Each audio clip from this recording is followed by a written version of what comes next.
solve large, intractable problems. It's a new venture altogether. Your brain is a wild horse there. Because remember, writing is not a team sport. You are not selling horse carriages when there are cars. I want to be known only as the trusted advisor. More like a tourist. Play to Potential podcast. So a big part of transitioning as a leader is not just about your skill set. A lot of it is also about your style and how you do things and how you show up and how you communicate, how you come across to people. And those things are a little bit closer to our sense of identity and our sense of authentic leadership. So they're a little bit scarier to think about altering and even playing and experimenting with, because it's not about, using a different tool. It's about being a different kind of person.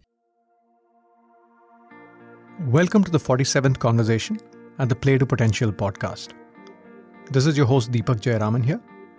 I'm an executive coach and I work with leaders during high-stakes transitions, whether it's related to an organization or the leader's career.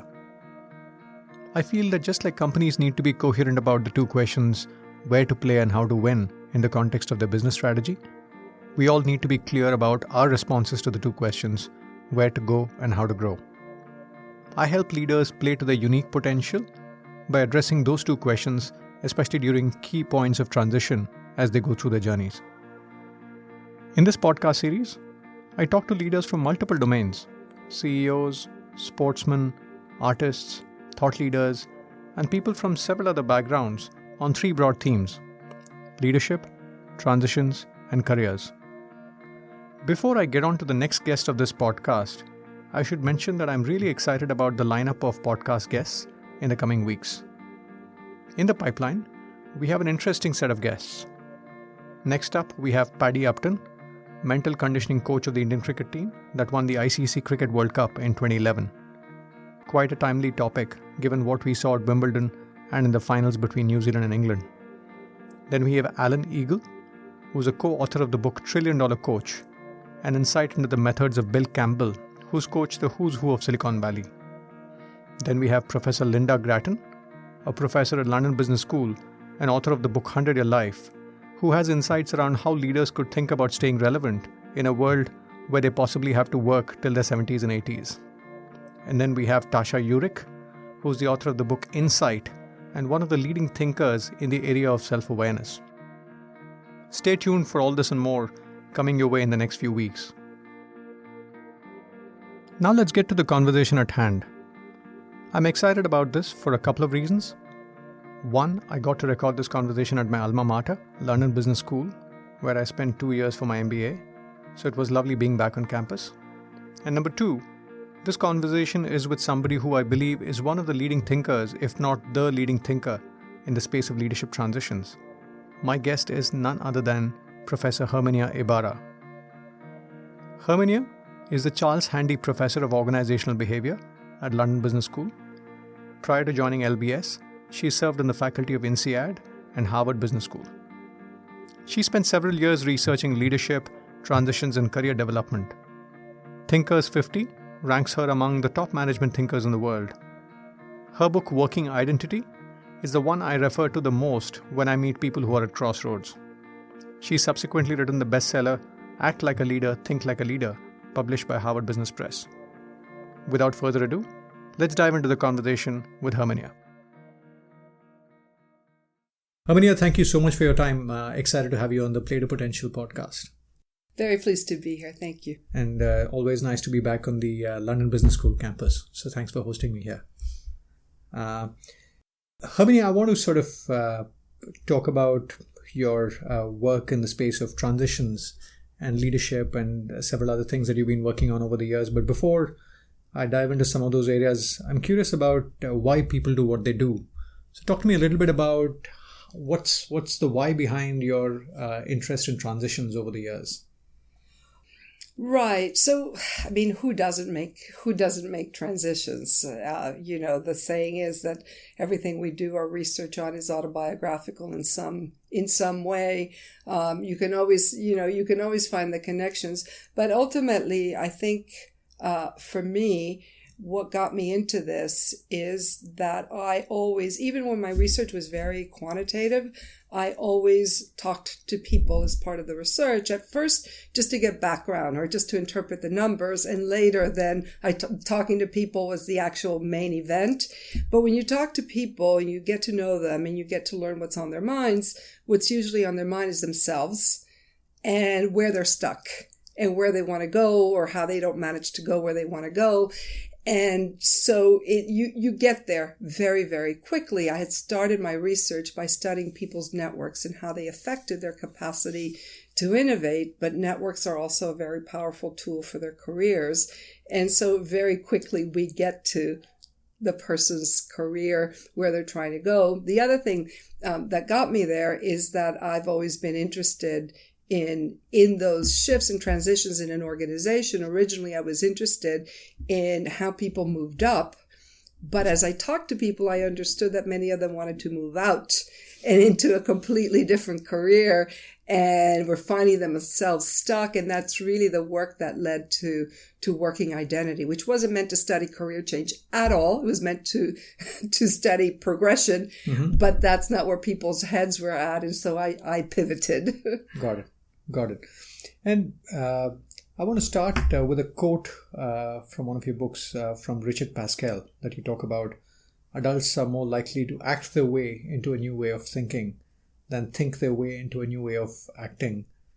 I found that profound in many ways, and in a way that quote captures a lot of the essence of what you believe in. So talk to us about what's the crux of the insight here and what do people get wrong when they think about this? So let me first bring it to a concrete example that most people can relate to. Sure. And then we can get to the science, because all the research shows that we learn by doing. Really, the insight is we learn by doing. But let's say, for example, the classic, the person who won't delegate, the micromanager control freak. So they know in their head that the right answer is to delegate and empower people. So you know what the right answer is. So it's not a matter of finding the right answer and then just executing, just implementing your steps to a better delegator. You know what it is, but the minute it matters, you seize control and you micromanage. The fact of the matter is, the issue is that the real mindset behind that behavior, what your experience has taught you, what's made you successful, is being a control freak. You're convinced, you know that your work is better when you do it yourself. And so that's ultimately why you don't do or why you don't execute on the right answer. How do you fix that? You have to take some small steps that actually get you success or more success with delegating. And that's harder. So what I found in my research is if you actually get people, forget about the delegation, actually get them focused on what are some things outside your immediate area that are exciting that you want to work on. And as soon as they have something else more interesting that they want to do, that they really want to do in their gut, they delegate so easily because it's in their own interest. And then they realize, they see the positive, and then they do more of it, and you're on a virtuous cycle, but they have acted their way into a new way of thinking about delegation, as opposed to just it being a superficial, in my head thing that keeps me from doing what we know the right answer is. Got it. And in the context of transitions, Herminia, I found this quote quite interesting as well, because in the work I do, and when I see leaders and the way they approach the transitions, they often, back to your work in Working Identity, you talk about the distinction between the 3-step process earlier, think, decide, and jump, to sort of the more prototyping way of transition. So could you talk about the application of this code in that context? Yeah. So it's, the implications of this are often pretty scary for people because we don't want to jump until we know what we're jumping to. And in fact, we like certainty. I take step 1, which leads me to step 2 and gets me to step 3. But that doesn't work at all when you're trying to make a career change, particularly when you don't know what you're changing to. And I found in Working Identity that people are very good at knowing what they no longer want, but they're less good at articulating what they want to do instead. And so you can't do the classic plan and implement model of career change. You have to experiment and learn. So you have to take some steps. Maybe you learn more and you decide that's not quite it, but that leads you to talk to a different person. It's much more iterative, but it takes longer. It's more uncertain. You have less control. And so people recoil from that instinctively at first. Eventually they find that that's the only way you can go about it. And the other term you use, Herminia, is the term outsight as compared to insight as a key element that will unlock future possibilities. Yeah. And I guess there are different pieces that go into outside, but talk to us about what are the few pieces here. So the think and implement method can also be introspective. So, for example, what kind of leader am I? What kind of leader would I like to be? How do I adapt? How do I grow in a better direction? And so those are all things that we're tempted to treat much more introspectively. But in fact, when we're making a transition, whether it's in your career or to a different way of leading, to something you haven't done before, to a situation you haven't faced, that kind of approach, more reflective, is not that helpful because it just brings you back to what you've always done and who you've always been. And so what I call outside is just a little way of saying, get out of your head and get fresh perspective by trying some new things, connecting to some new people, essentially get some new experiences, and then you can reflect on them, but don't just keep reflecting on the same old. Create some new material for you to learn from. And that's what outside is. Do some new things and then reflect on it. This is your host Deepak Jayaraman here. This insight from Herminia reminds me of my conversation at this podcast with Nandan Nilekani, who spoke about his experience with entering politics after his Rajya Sabha stint. Just to set some context, Nandan had had a phenomenal run at Infosys and was its CEO when it was a $3 billion company. He then took on the UID project and led the Aadhaar initiative. Post that 5-year term, he decided to run for elections, and here he speaks about his reflections from the experience. When I spent that time in the government was that the potential of technology to transform India was not sufficiently internalized by the system because people didn't come from that background. People were not technological background. Very few people like me were in the system. So then I realized that I'm a big believer that technological transformation is the way to go because that's the only way you're going to fix a lot of India's endemic issues. And then I thought, many times I was not able to sell my ideas, saying you can do this, you can do that. So I was getting a bit frustrated with my inability to sell my ideas. So then I said, maybe I should be one of them. Maybe if I'm a politician, then You'll have a voice. I'll be the decision-making guy. So, and then I have the legitimacy to say this is the way to do it. So that's what drove, it was an intellectual choice actually, to get into politics. But my experience was not very happy. And in that sense, I think that was one transition where I stepped too far in some sense. It was way outside my comfort zone. So after the election campaign and after that, I realized that this was not where I want to be. That I didn't have the leverage. I didn't have competitive advantage in that area. I didn't think I would be very effective. So I realized that actually my effectiveness comes from being what I'm good at, which is a technology-led transformation agent, and use my talents and abilities to solve large, intractable problems and make that available to anybody who wants to use it. So that was my shift. After losing the election, he went back to his core theme of technology-led transformation agent and reorganized his life. And as an aside, he's now back as a non-exec chair at Infosys. To use Herminia's language, contesting the election gave Nandan fresh material for him to reflect on what would give him energy and make choices based on the reflection. If you're in transition, it's worth reflecting on what are the adjacent possible opportunities for you to craft an experiment and see how it goes. The related corollary is that you probably need to have a clear stop-loss point at which you will stop the experiment and go back to your core. If you wish to listen to this conversation, please go to playtopotential.com and look for Nugget 11.08 from Nandan Nilekani. Now, let's get back to the conversation with Herminia.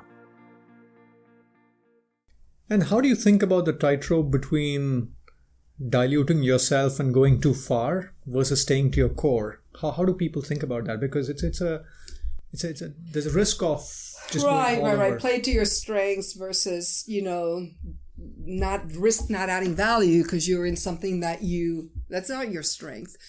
Right. So, we have to first approach this with a little realism. So, nobody's going to become a rocket scientist or concert pianist at mid-career. So, we know that.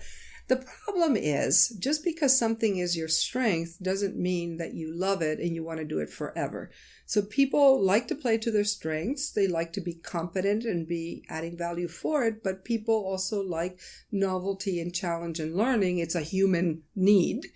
And those two can clash. Mm-hmm. And so, sometimes people simply change because they can't stand it anymore. But they still have to kind of build a bridge because nobody's going to hire them or finance them for something they don't know how to do. And that's what the transition process is. Where are you going to build the bridge? What are you going to draw from? Where can you find some common ground? All of that can be quite complicated. And it's often maybe not even the answer you would have thought at the very beginning. You have to learn your way through it. And back to mid-career, Herminia, that piece is of particular interest to me, partially because I'm... Autobiographically? Given I'm sort of going through that phase myself. But given your experience, how much do you see people going through this phase of experimentation and exploration and ending up with, quote-unquote, a job versus maybe a portfolio of things that eventually they gravitate to? What's your sense of how that's playing out? Yeah, so that's a really great question. I teach mid-career students, our Sloan Fellows here at London Business School, and that's a real question for them. They're in their mid-40s by and large, and they're trying to make big changes. But one of the big questions is, do I go back to a full-time job or do I create my own, whether the entrepreneurial route or the portfolio route or what have you? And there isn't a straight answer to that. But one of the things that happens as we grow older and maybe wiser and more experienced and we get to know ourselves more is we have less tolerance for situations that are not what we want them to be. Mm-hmm. We have less tolerance for the BS, for the politics, for the constraint and lack of flexibility in doing things the way we need to do them. And so often that leads people the portfolio route. The other thing is our companies are not always very flexible either. And they don't know how to take somebody who has a skill set that's abstract, but maybe it's been practiced in a different context. I mean, you know that from your old executive search days. Organizations can be very rigid in how they look at people. And so you have these mid-career people who are full of excitement about the things that they can do and contribute, and they keep bumping up against the wall of these companies who want to pigeonhole them. And oftentimes that also leads them to create their own. But that's also a scary proposition. Nobody starts out there. True. Yeah. And the other question that leads to is back to the theory of the firm, right? When you work with a firm, there's a brand that's being built by the corporate headquarters who's investing in building the brand, and that gives you a platform to work with. But when you're on your own, there's that piece that one needs to work on in a deliberate, considered way. How do you see that playing out? Or let me ask the question differently. What do people often underestimate when they go down the portfolio route? Well, there's that. If I could just backtrack for a minute, what you've just described is one of the biggest reasons why many of the most successful people who go portfolio always start with their past employer as their first biggest client. Because they're leveraging that brand and relationships and so on. And that gives them a little runway while they build up some of the new relationships. And I think in all of these transitions, the trick is how do you build yourself some runway, because there is no leaping into the unknown. And that's one way to do it. With regard to portfolio career, I think people struggle with a lot of different things. One is it can be a bit lonely. It can be a bit when we work in a company, there's always a little dead time here and there, the boring meeting, the this, the that. And, that sort of kind of helps you just catch your breath and keep going. Whereas when you're working portfolio, you're kind of either full on or you're thinking, gosh, this leisure is really costing me a lot of money. There's an opportunity cost. It's always playing. It's always playing in your head, and you're always thinking, gosh, should I be networking? Should I be reading? What's the useful thing I ought to be doing? And that's hard. And then, this won't be a surprise to you. The identity issue can be big in the portfolio career because we're used to associating ourselves with the brand of the company, or I'm a lawyer, or I'm a Google employee, or, whatever that is. It's, of course, it's more complicated than that. But when you meet somebody, that shorthand is enough for them to peg you. And when you're in a portfolio, it isn't. And even at a deeper level, what I have found is that people tend to be happier when they have a bigger chunk. They have one bigger chunk in their portfolio that's more identity defining, either because it's closer to what they want to be doing, or there's a few other people they're working with, or a portfolio that's a little bit of this and a little bit of this and a little bit of this. It's harder because there's an anchor. There needs to be an anchor in there somewhere. Got it. Does that resonate for you? No, it does. I think I'm reminded of the work by Adam Grant where he talks about sprinkling versus chunking. And he says too much of sprinkling can sort of lead to just dilution. But the way you frame it from an identity standpoint is an interesting insight, that it's nice to have a core that you can anchor around. I think that makes sense. This is your host Deepak Jayaraman here. Herminia's point about having a core anchor is an interesting one.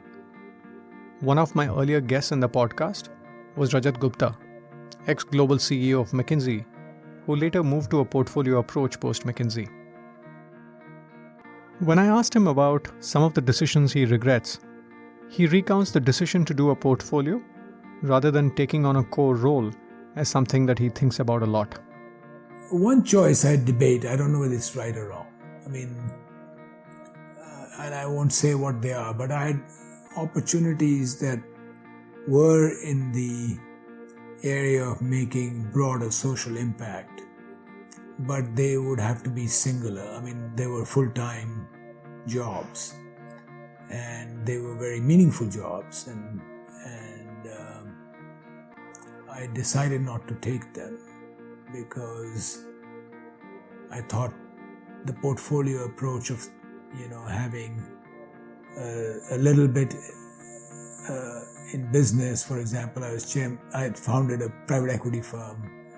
I only spent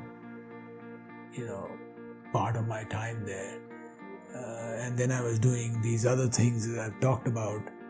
That a portfolio approach would be more sensible for me at that stage, which I was in around 60, But I'm not sure. It could have been that I should have, much like as I did in McKinsey and had a singular job, although I did a few other things, but I could have taken the same approach and taken a position that was actually, with a possibility of huge impact, primarily in the social field, and still being able to do a few things. But I didn't do that. Sure.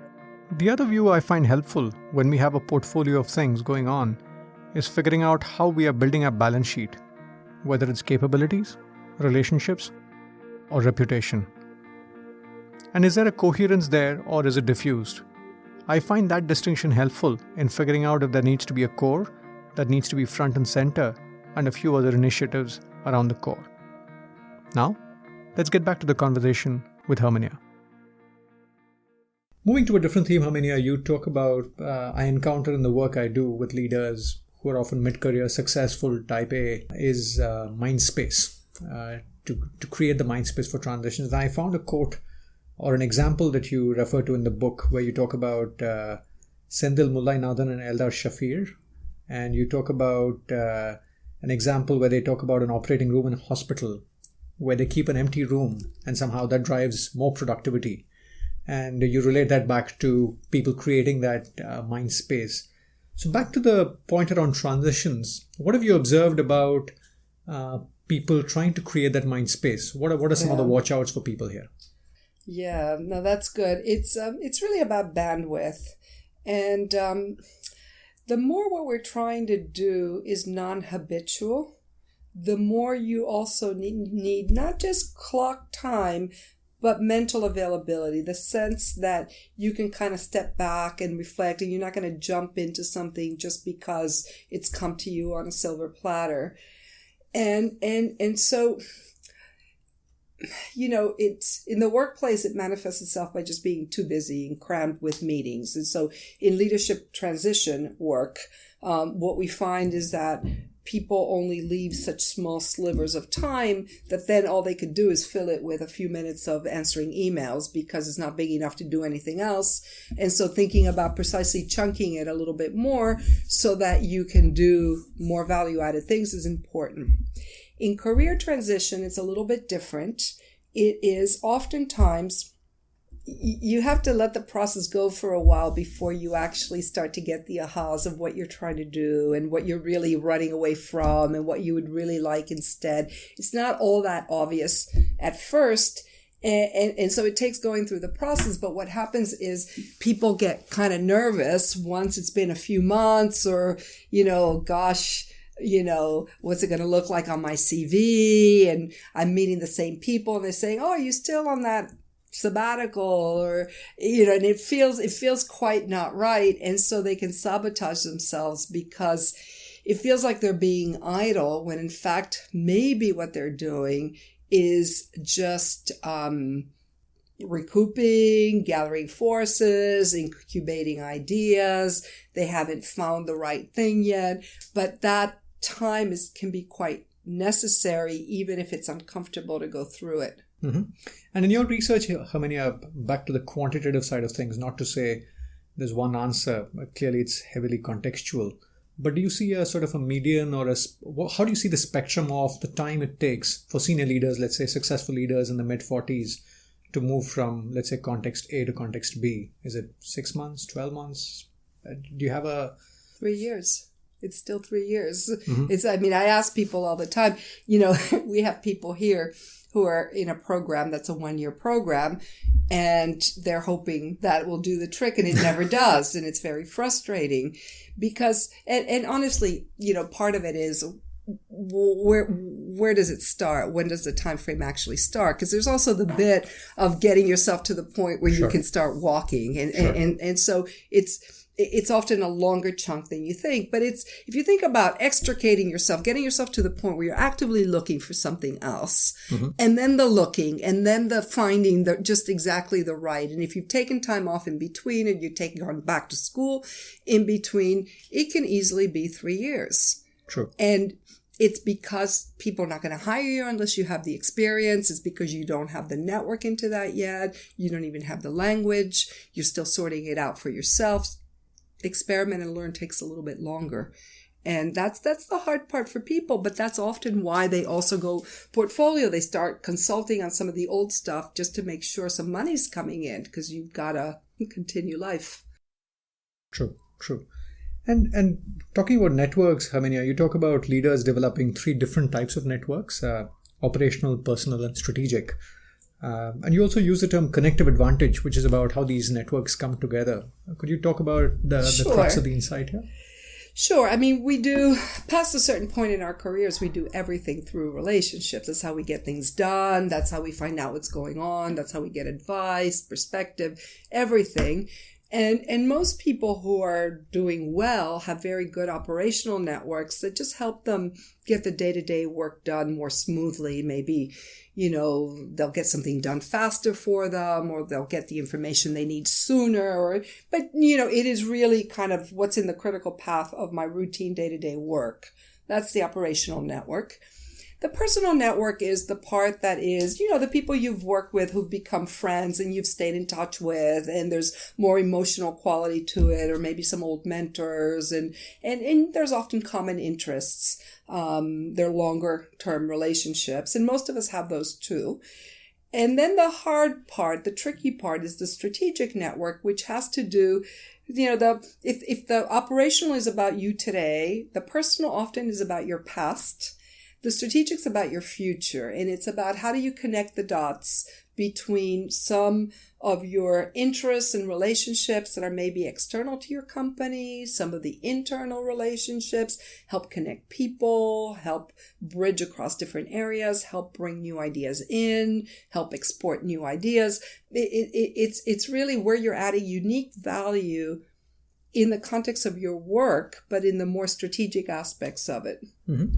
And maybe just to bring that aspect to life, Herminia, because a lot of the 1 and 2 almost come by default because, they happen more organically. The strategic, you have to work at it. Deliberate. So are there a couple of examples you could share of people who've been thoughtful about cultivating these networks given the journey? One example that struck my eye a couple of years ago, is the one that's first coming to my mind, is when Beth Comstock was still at GE as Chief Marketing Officer. She felt that she was oftentimes much more connected to the outside world than most people in operational jobs at GE, which tended to be more internally focused.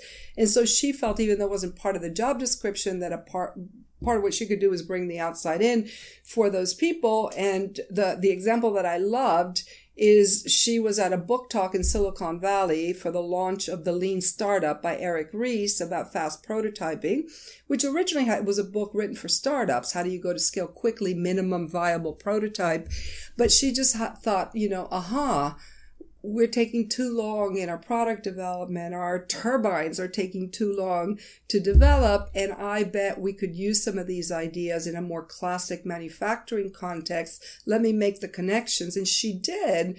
And a big part of GE Aviation then got trained on these methods to kind of make the process more agile.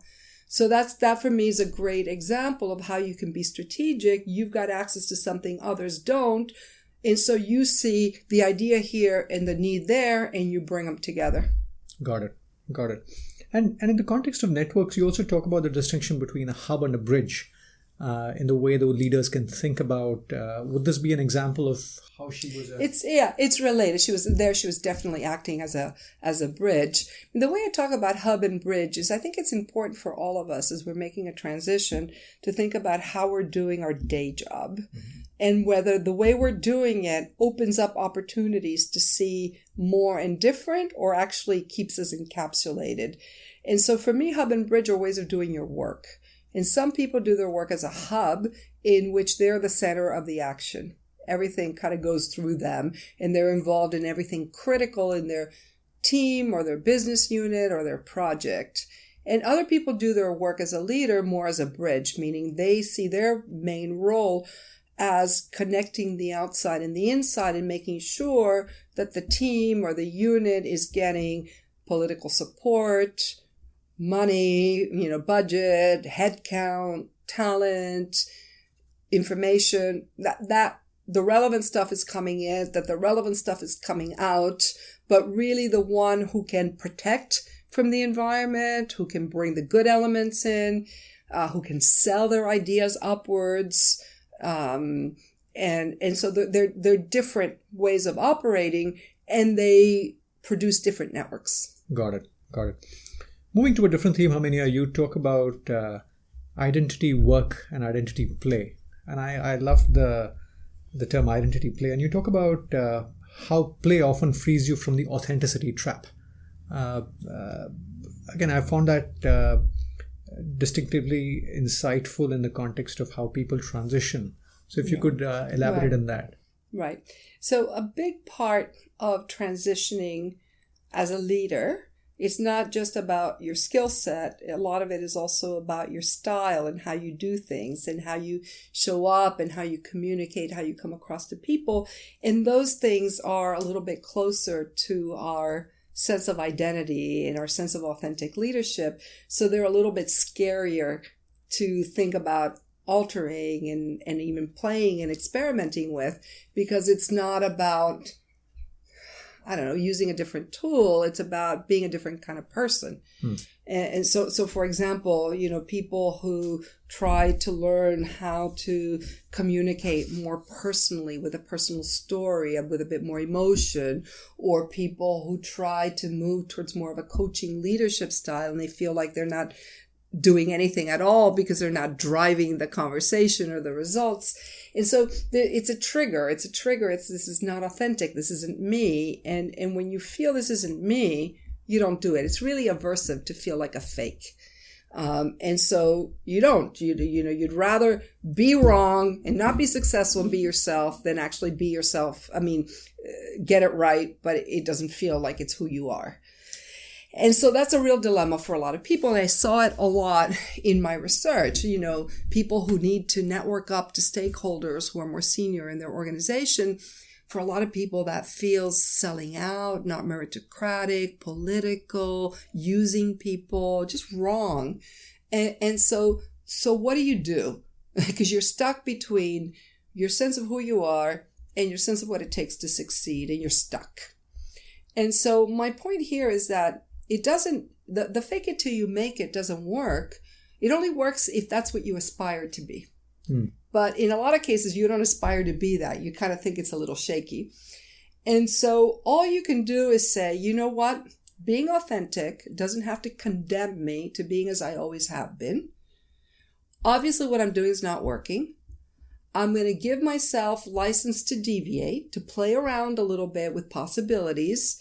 And then I'll gauge it, I'll evaluate it. If it's really not right for me, I don't have to stick to it. I'm not committing to being that person, but I'm at least committing to trying some things totally outside my comfort zone and see, based on my own experience, if I can tweak it, if I can make it my own, but I'm going to at least try something else. And maybe just an example to bring this to life, Herminia, a senior leader who embarked on this journey. So I was just with a whole bunch of senior people in a big oil and gas company, and they're all trying to figure out how do they lead in a more personal way, and how can they communicate in a way that makes their message more personal, more compelling to people. Actually, we were just having the same conversation with a group of executives from the car maker Renault here on campus, and that's for people who have been always very data driven and by the numbers.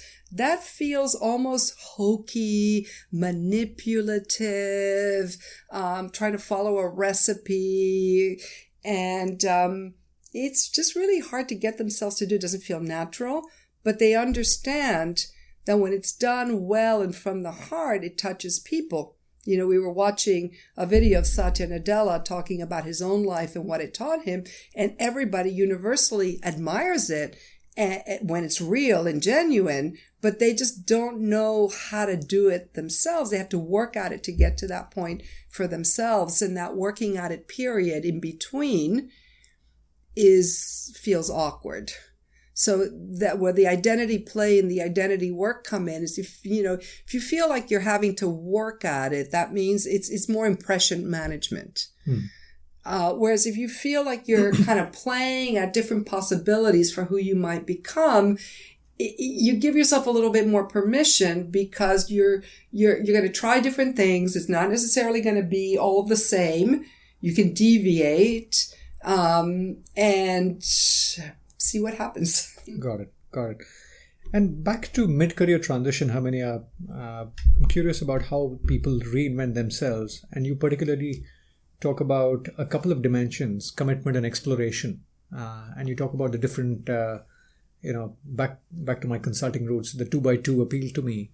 But I was particularly curious about the one quadrant foreclosure that you talk about, which is a risk.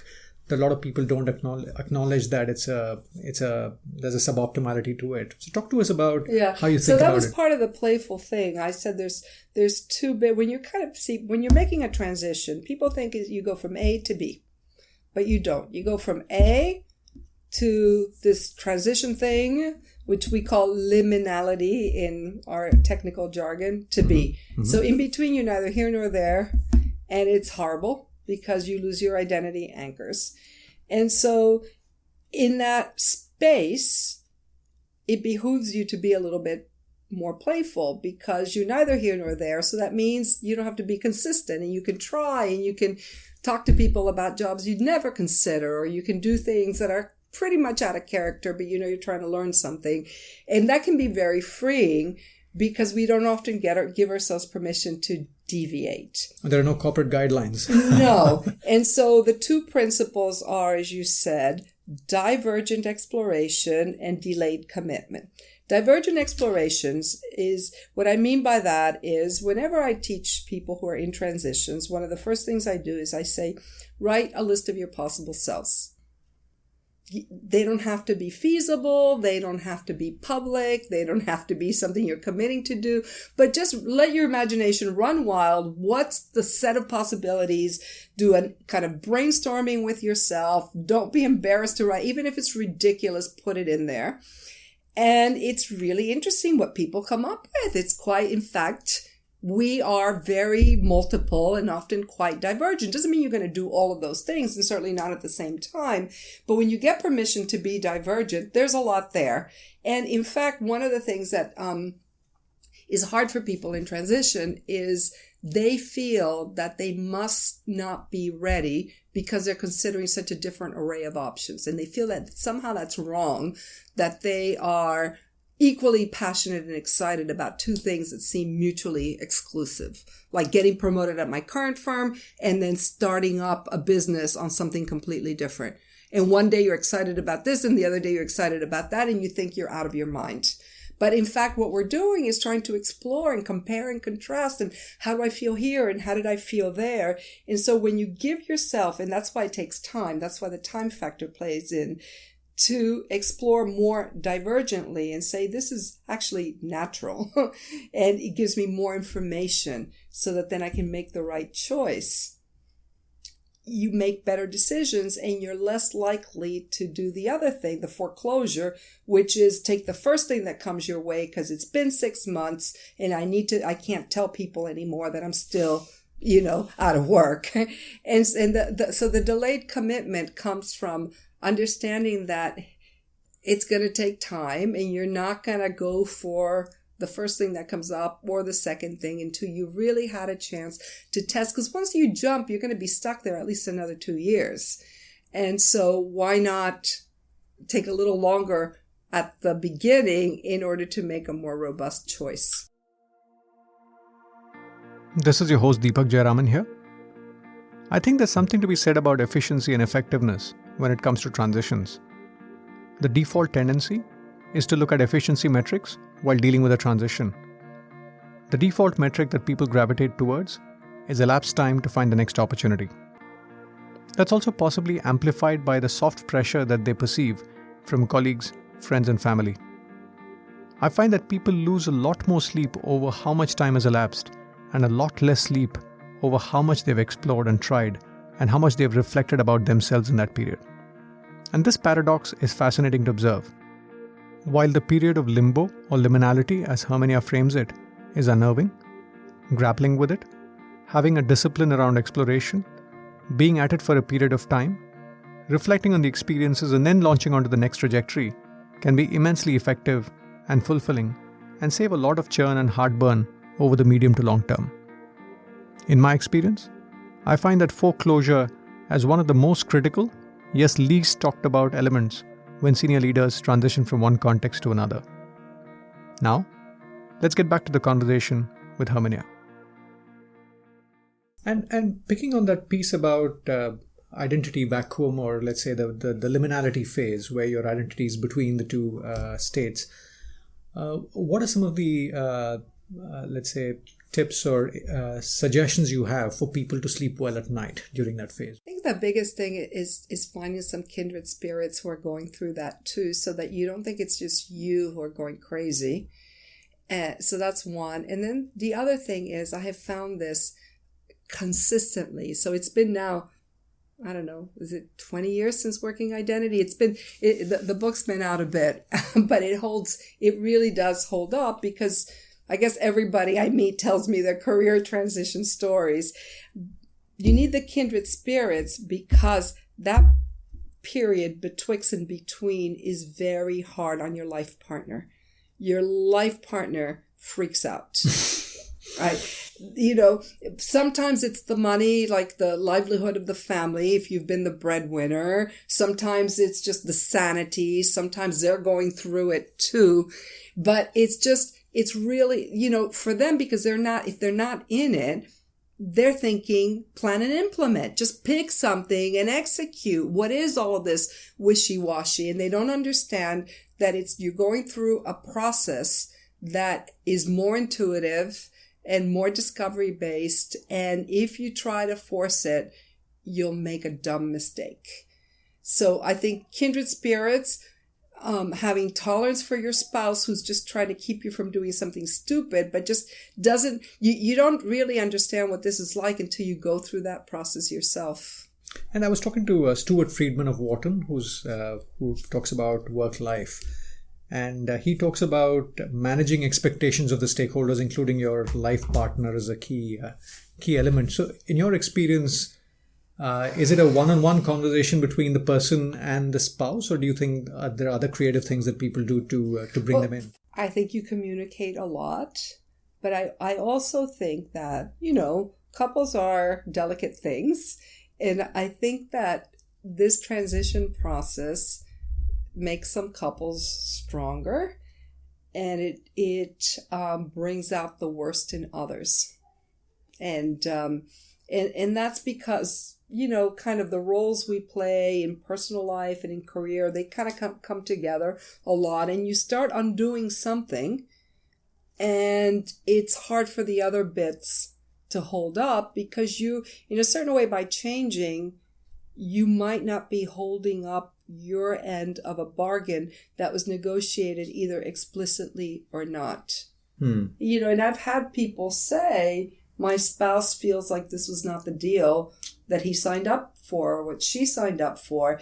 And the thing is, there is no permanent deal that's going to take you through any relationship. It's a constant conversation. Got it. Just taking a particular let's say a cohort of people that I encountered, Herminia, advisors, bankers, lawyers, consultants, private equity professionals. I see a lot of them in their 40s, early 40s, mid 40s, possibly have made money for their lifetime, if you will, in a lot of these situations. Early entrepreneurs, I'll throw them in. And for a lot of them, it's about, if I had all the money, what would I do with my time? And they grapple with that question. How do I really, plan to live my next, and back to Linda Grattan, how do I live my next 50, 55 years? What are some of the universal principles that you talk about here apply in this cohort as well, but maybe narrowing on this particular segment, is there something unique or specific you observe with this cohort?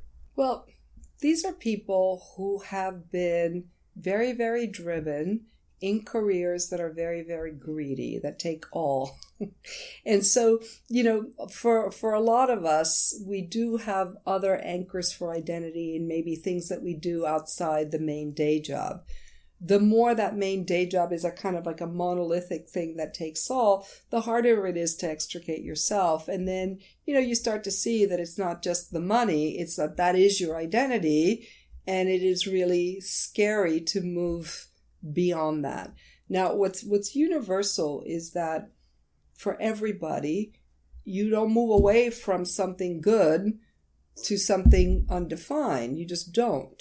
So you have two possibilities: either that something is not good, and in fact it's destroying you, and somewhere in your gut, even if you can't articulate it, that you have to get out or it's going to kill you. And sometimes those are the people who either have a burnout or actually take a long sabbatical and realize they can't go back to it, or your feet start walking and then later you catch up to the fact that you had to leave because it was going to kill you. So that's one option.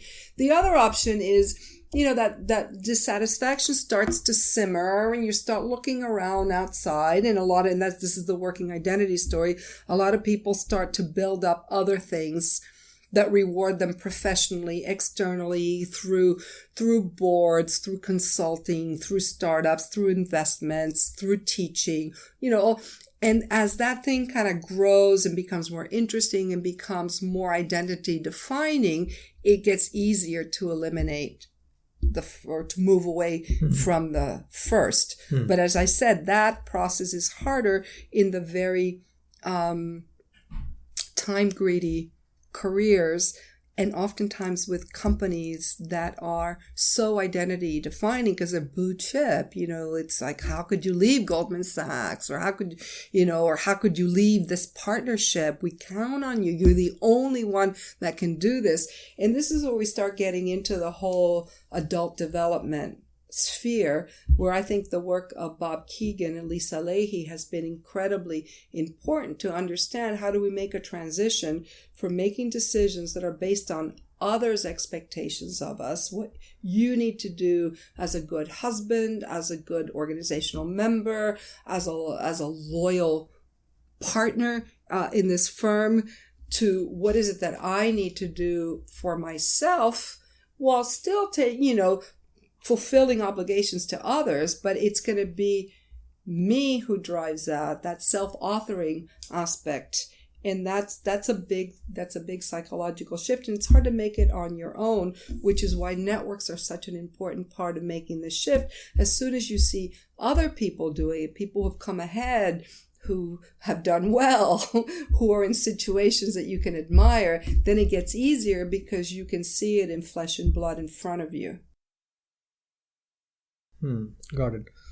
Just wrapping up, a couple of questions, Herminia. One is, what shifted? What stayed the same? If you look at, let's say, the kind of things that come up to your attention today versus, let's say, maybe 20 years back when you wrote Working Identity, in what ways are the kind of issues different today than they were earlier? I think we're making more of those transitions. We're staying less time with our employers, even less than then, so it happens more often. I think we're getting more worried about being irrelevant at mid-career because of the technology aspect being so present across so many different domains and industries. So we worry about that.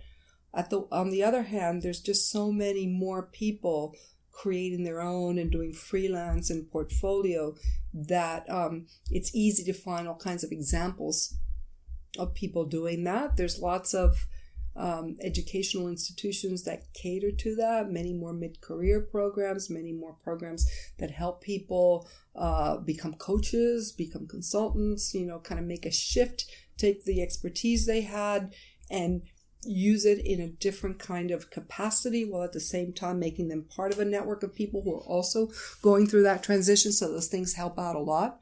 So we see a lot more of it. It's much more acceptable socially to say I'm taking some time out or I'm moving into something else relative to 20 years ago. But I think we're in a world in which pre-existing jobs in large established organizations are really hard to get at mid-career. And so that's another thing that's driving people towards creating their own. Got it. Lovely, Herminia. This podcast is titled Play to Potential. This is about people discovering and playing to their unique potential. Any headline thoughts and summary for people to play to their unique potential? Try some new things and see what happens. Lovely. Pleasure talking to you, Herminia. Thank you so much for your time. Thank you. 3 pieces struck me in this conversation. First is the point that Herminia makes around avoiding the risk of foreclosure when we are in transition. I think there are a couple of related thoughts here. One, there is enough research that has been done around what matters in the end when all is said and done. And the research clearly shows that over the long run, we regret our omissions much more than our commissions. So in that context, it's worth reflecting on whether you've explored and reflected enough before you take a plunge and converge into something. And second, when we are in transition, there's an availability bias at play, which basically suggests that you overweight what you see, but you don't see the bigger picture. It is a bit like reading about an airplane crash and concluding that flying is dangerous, while if you did the statistical analysis, it might turn out that flying is much safer than a lot of other things we do. When I work with leaders in transition, one of the pieces I watch out for is whether the leader is converging and closing too soon without going broad enough. I tell them upfront that my metric is not time to find the next role. It is to ensure that you've tried enough, reflected enough, and hopefully got to a decision that's consistent with your overall picture. When you're in transition, I can imagine that it can be anxious, and a bird in hand could feel better than 5 in the bush. The second insight that struck me in this conversation was the notion of carrying the people around you with you in the transition journey. The point Herminia makes about being in close touch with the spouse is quite a profound one. What people don't realize is that by default, most people around you, including your spouse, expect you to quickly get to an answer in a short period. The notion of liminality and exploring possibilities and multiple selves is quite fuzzy and unsettling for the rest, even if they get it.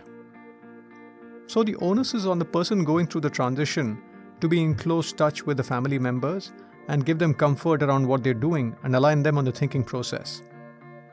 And like Herminia says, transitions are a great opportunity to have authentic conversations with the people around you on what matters, what trade-offs you're willing to make, and what the stop-loss point should be for the experimentation phase.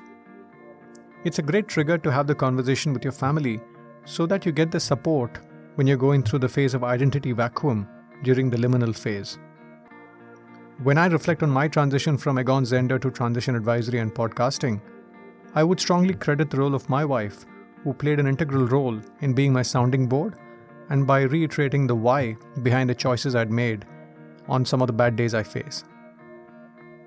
The last point from the podcast I wanted to highlight was the point around catch-22 that a lot of professionals get into, especially when they are in intense professions like law, consulting, banking, private equity, VC investing, and so on. One is that they have limited mind space to process the increasing disconnect between the profession and the life context, hence the catch-22. But the nuance that Herminia provides in this context is interesting. She speaks about these professions being identity-consuming. The people in these professions haven't had time to do much else and identify too much of themselves with the profession, and that makes it harder for them to even evaluate a possibility in a different direction. So it's helpful to watch out if we are falling in that bucket. Thank you for listening.